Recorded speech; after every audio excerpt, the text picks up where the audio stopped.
Medium wave 266.66 metre यानी 1125 kilohertz पर हम आकाशवाणी उदयपुर से बोल रहे हैं। इस समय दोपहर के 1:05 हुए हैं। आइए सुनते हैं कार्यक्रम महिला जगत।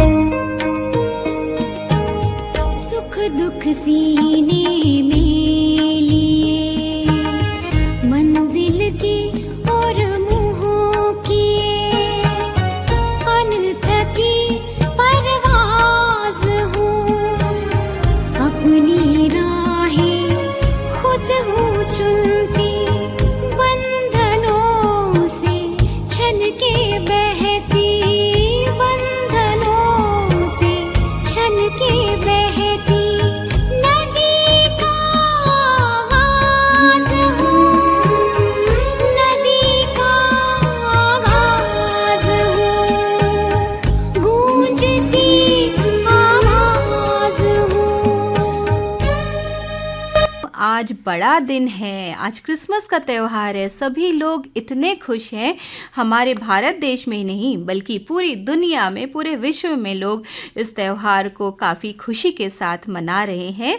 और इसी मौके पर हम आपको सुनवाएंगे senior priest doctor Paul Matthew से पूनम मुथा की बातचीत के कुछ अंश। हर साल जैसे ही दिसंबर का महीना शुरू होता है, लोगों को बेसब्री से क्रिसमस का इंतजार रहता है। परमेश्वर के पुत्र ईसा मसीह के जन्मदिन के उपलक्ष्य में बनाया जाता है। और क्रिसमस एक ऐसा त्योहार है जिसे न सिर्फ विश्व में धूमधाम से मनाया जाता है, बल्कि भारत में भी इस फेस्टिवल को लेकर लोगों में काफी उत्साह रहता है और इसे लोग न्यू ईयर तक मनाते हैं। तो यह त्योहार जो है प्रेम और सौहार्द की मिसाल कायम करता है। तो आइए जानते हैं क्रिसमस क्यों मनाया जाता है, कैसे शुरू हुआ क्रिसमस का त्योहार, इसका इतिहास और महत्व क्या है। तो हमें बताएंगे राजस्थान पेंटिकोस्टल चर्च से senior priest doctor Paul Matthew sir. तो हम उनकी कुछ आंशिक बातचीत प्रस्तुत करेंगे। सबसे पहले आप अपने बारे में के अंदर पैदा हुए, उसका सबसे पहला सुसमाचार गडरियों को यानी कि चरवाहों को दिया गया और चरवाहे उस तारे को देखकर ढूंढते हुए उस चरनी पर पहुंचे और साथ ही साथ ज्ञानी पुरुष भी उनको ढूंढते हुए वहां पर पहुंचे। तो बैतलहम के उस नगर के अंदर प्रभु यीशु मसीह का जन्म एक चरनी के अंदर हुआ और वहीं पर क्रिसमस की शुरुआत है। प्रभु यीशु मसीह के जन्म से जुड़ी हुई सारी बातों की शुरुआत वहीं से है। बिल्कुल। और क्रिसमस मनाने की जो पौराणिक कथा है उसके बारे में आप कुछ बताना चाहेंगे? जरूर। बाइबल हमें ये बताती है कि 2000 वर्ष पहले, जैसे मैंने अभी कहा आपसे, बैतलहम के अंदर जो आज का ऐतिहासिक इजराइल और पैलेस्टाइन के बीच में शहर है बैतलहम, वहां पर प्रभु यीशु मसीह का जन्म हुआ। मरियम उनकी मां थी और जब वह गर्भवती हुई, उनको एक स्वर्गदूत ने आकर यह संदेश दिया कि तू एक बालक उत्पन्न करेगी जिसका नाम यीशु होगा और प्रभुता उसके कांधों पर होगी और वो शांति का राजकुमार कहलाएगा। उसने पूछा, ये कैसे हो सकता है? मैं किसी पुरुष को जानती ही नहीं, क्योंकि उनकी मंगनी हुई थी लेकिन विवाह नहीं हुआ था। और तब उसी स्वर्गदूत ने उन्हें यह जवाब दिया कि पवित्र आत्मा तुझ पर छाया करेगा और तू गर्भवती होगी और उस संतान का नाम तुझे यीशु रखना होगा।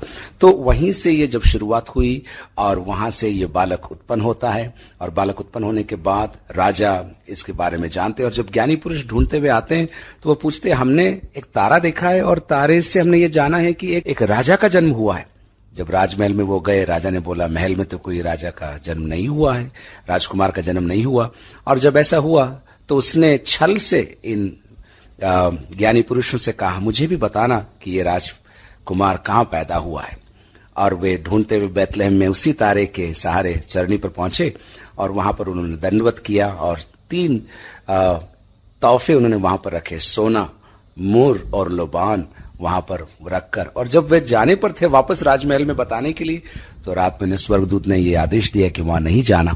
और उसके बाद एक बहुत ही बड़ा कत्ल उस शहर के अंदर हुआ, क्योंकि राजा ने सोचा कोई भी राजकुमार कहीं भी मेरे सिवाय पैदा नहीं हो सकता और उसने 2 साल के उम्र के कम बच्चों को उसने कत्ल करवाया। लेकिन तब तक मरियम और यूसुफ प्रभु यीशु को लेकर मिस्र की ओर निकल पड़े थे और फिर वापस लौट कर आते। तो इस प्रकार वहां से ये कथा और ये अद्भुत कहानी शुरू होती है।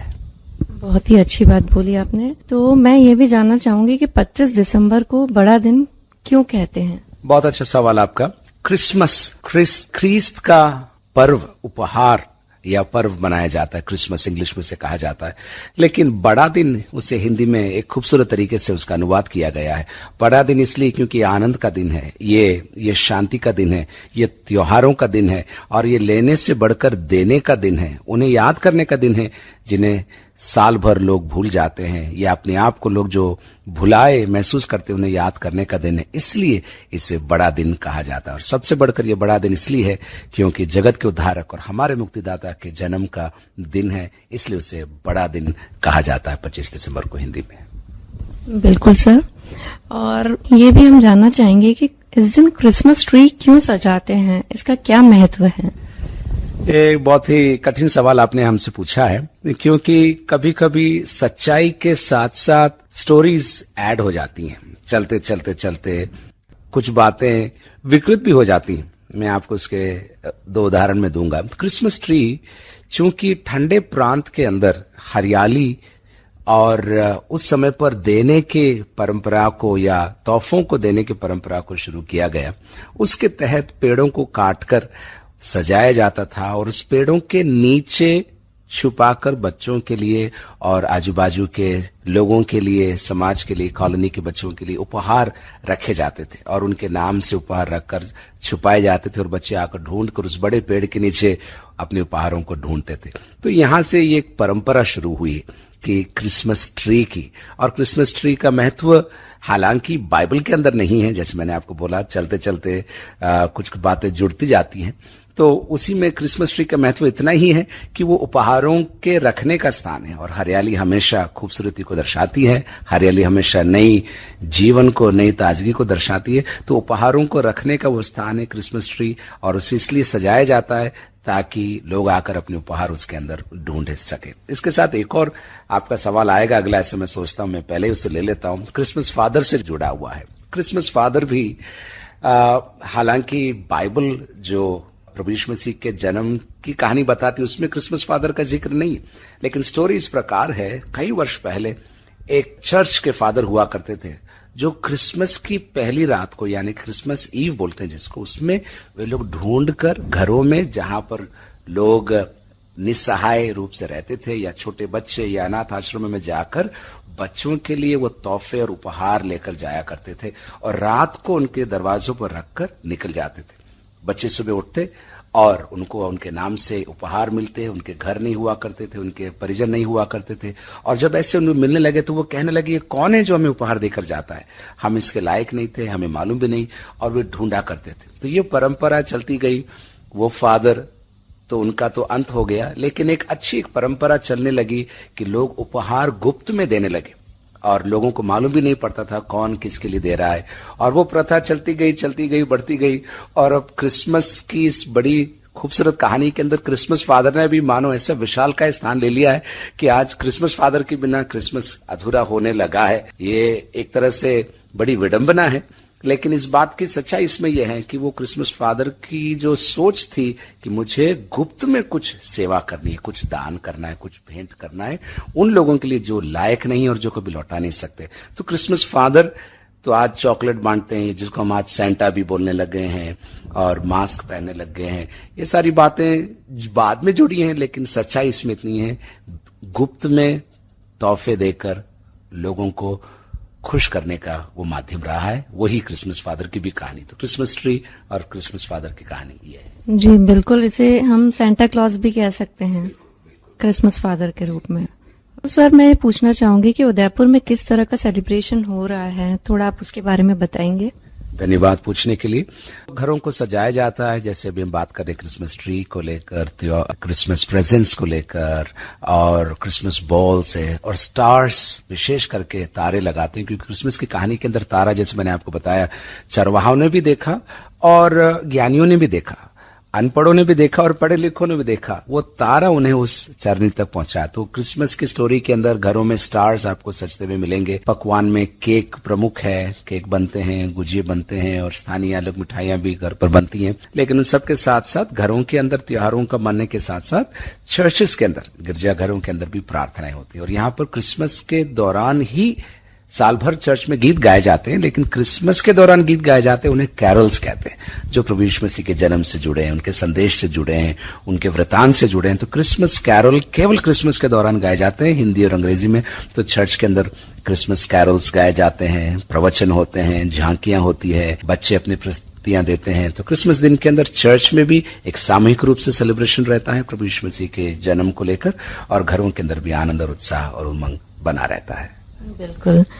तो सर, आखिर में मैं आपसे यही पूछना चाहूंगी कि आप आमजन और खासकर युवाओं के लिए क्या संदेश देना चाहेंगे? क्रिसमस का संदेश अगर आप मेरे से पूछें तो 3 शब्दों में मैं उसको बांधना चाहूंगा। हालांकि बहुत बड़ा संदेश है, लेकिन वो 3 शब्द है प्रेम, आनंद और शांति। प्रेम, सब कुछ अच्छा है तब ही मैं प्रेम करूं, ये प्रेम नहीं है, ये स्वार्थ है। लेकिन प्रेम उनसे जो प्रेम के लायक नहीं है, उनसे मुझे प्रेम करने के लिए क्रिसमस बाध्य करता है। दूसरा आनंद। आनंद परिस्थितियों पर निर्भर नहीं है या वस्तुओं पर निर्भर नहीं है, लेकिन आनंद एक आंतरिक अवस्था है, और क्रिसमस वही आंतरिक अवस्था मुझे प्रोत्साहित करता है कि मैं उस आंतरिक अवस्था के अंदर आनंदित में रहूं, खुश नहीं आनंदित में रहूं। और तीसरे जो सबसे बड़ी जरूरत आज है वो है शांति की। विश्व शांति की जरूरत है, राष्ट्रीय शांति की जरूरत है, लेकिन ये सबसे बड़ी शांति हमारे मनों में चाहिए। जब हम सुबह उठते हैं, जब हमारी आंखें खुलती हैं, अगर हम अशांत हैं तो हमारा दिन भर अशांत रहेगा। वो शांति की तलाश के लिए क्रिसमस का एक संदेश, बहुत बड़ा संदेश है कि प्रभु यीशु मसीह ने इस प्रकार कहा, मैं तुम्हें अपनी शांति देता हूं, ऐसी शांति जो संसार तुम्हें नहीं दे सकती, ऐसी शांति जो अलौकिक है, ऐसी शांति जो अनंत है, वो मैं तुम्हें। तो क्रिसमस का संदेश आज के जवानों के लिए, आज की पीढ़ी के लिए जो सोशल मीडिया में गुमराह हो रही है, उनसे हम कहना चाहते हैं, अपने आप से भी हम कहना चाहते हैं कि क्रिसमस का संदेश फिर से एक बार प्रेम, आनंद और शांति। अंदर शांति, घर में शांति, समाज में शांति और देश में शांति। अभी हमने सीनियर प्रीस्ट पॉल मैथ्यू से बातचीत के कुछ अंश प्रस्तुत किए थे। हम उन्हें धन्यवाद ज्ञापित करते हैं इतनी अच्छी जानकारी देने के लिए। उन्होंने भी प्रेम, आनंद और शांति का संदेश दिया। उसी प्रकार हमें भी अपने जीवन में यह संदेश उतारना चाहिए। सत्य, चित्त और आनंद ही परम सुख है, ईश्वर का स्वरूप है। सच्चे मन से ही प्रेम व आनंद का सुख लिया जा सकता है।